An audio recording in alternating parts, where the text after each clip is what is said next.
मी आतासुद्धा अपेक्षा निश्चितच ही करेल की शेतकऱ्यांसाठी शासन चांगलं काम करतं आहे, उपाययोजना करतं आहे आणि कर्जमाफीसुद्धा होणार आहे.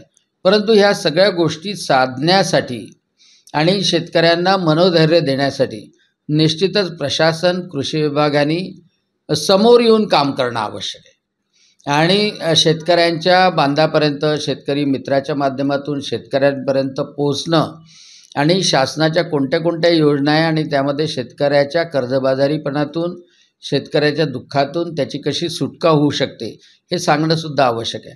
आणि म्हणून मी कृषी मंत्र्यांनासुद्धा विनंती करेल की त्यांनी विदर्भामध्ये यावं, मराठवाड्यामध्ये यावं. विदर्भामधल्या प्रत्येक जिल्ह्यामध्ये कृषी मंत्र्याचा दौरा व्हावा आणि त्या माध्यमातून शेतकऱ्यांशी संवाद साधण्याचा निश्चितपणे प्रयत्न करावा. पूर्ण जी प्रशासकीय यंत्रणा आहे मराठवाडा आणि विदर्भामधली, त्याला थोडं गेअरअप कृषी मंत्र्याच्या माध्यमातून करणं अत्यावश्यक आहे.